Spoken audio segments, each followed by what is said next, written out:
Hey everybody, this is take 4, Ron with Sandcar Services, and today's Tech Talk tip is going to be on clutch assemblies, pilot bearings, input shafts, Mendiola 2Ds. We got a couple of different things we're going to be discussing. I'll try not to forget anything, probably will. Bear with me. This is Tony's engine. It's out of his Sandrail, which I just did a Mendiola refresh and repair on. He had some issues with it. So the first thing I get a lot of people tell me, not a lot, but I get people that'll call me after either I've refreshed a tranny and they've ran it for a while, or somebody else did a tranny and they ran it a while and they ended up with oil leaking down right here. Typically, there's a couple of things that can cause that. I'll show you another input shaft in a minute to show you where the seal surface is, but if there's really bad grooves in the input shaft, the seals won't touch and you'll leak oil. If the pilot bearing is bad, that's the #1 cause of a front transmission oil seal leak. I'll show you that here in a minute. But I get people say, hey, you know, I grab my input shaft and I can move it up and down, side to side. As long as you can't push it in and out, you're golden, okay?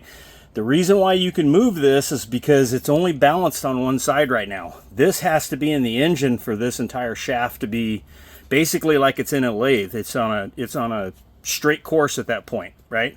Right now, the bearing is not holding the end of the shaft centered where it needs to be. So keep that in mind.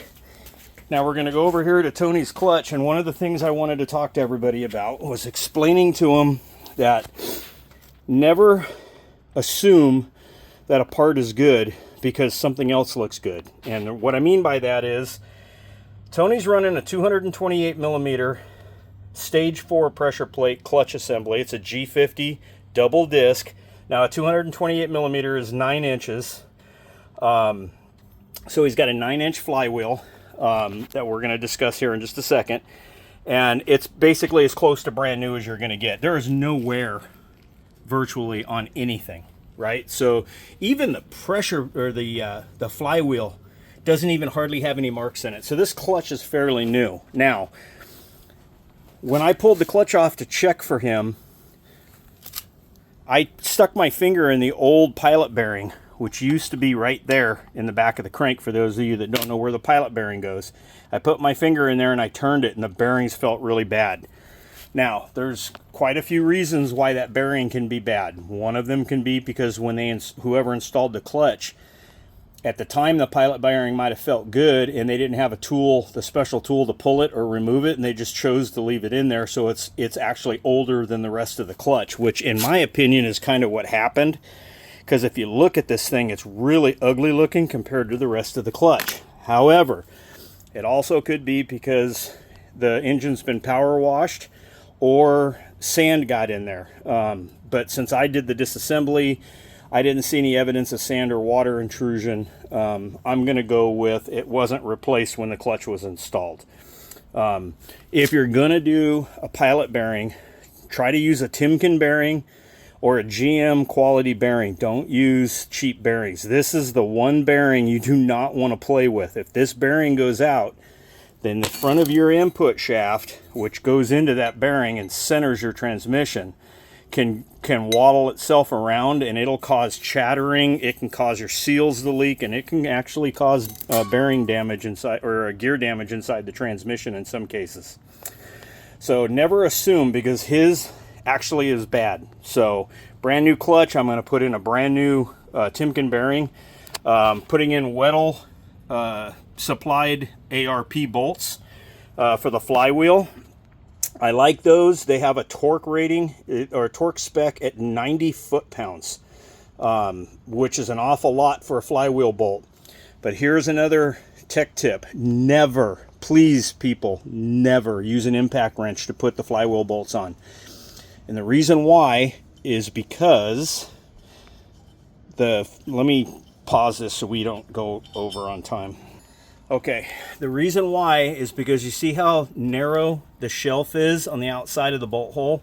If you use a 1/2-inch impact, or even a good solid strong 3/8 impact, there's a really good chance you're going to deform the metal on the outside of this crank, and your rear main seal will start leaking. If that happens, crankshaft has to come out of your engine, and this whole backside has to be remachined. or you have to replace your crank. So don't use an impact wrench.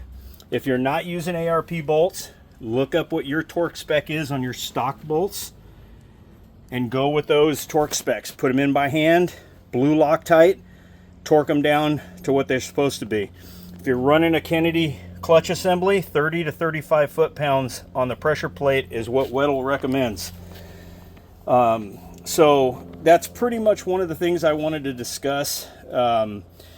The roller bearings, there's people out there that don't like the roller bearings. I don't like the needle bearing, which is the Volkswagen style bearing that has a big sleeve. Anytime I work on a customer's car that has that, it's mandatory that they put a roller bearing in.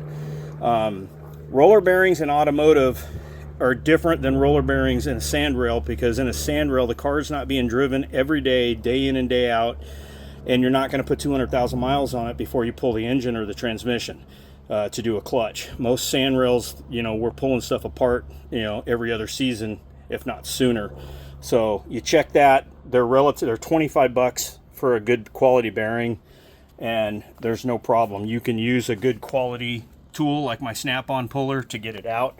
Make sure you use good quality torque wrenches that are calibrated, so you know that you're good.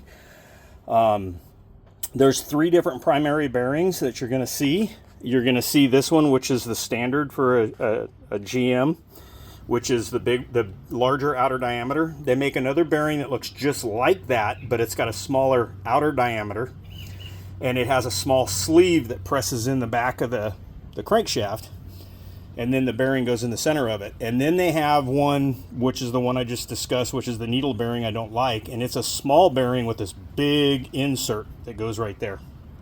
So with that being said, I'm going to go ahead and get all this put back together, torqued down and Loctited real good, and then I'll get his engine put back in his car. So anybody has any questions, you know how to get a hold of me.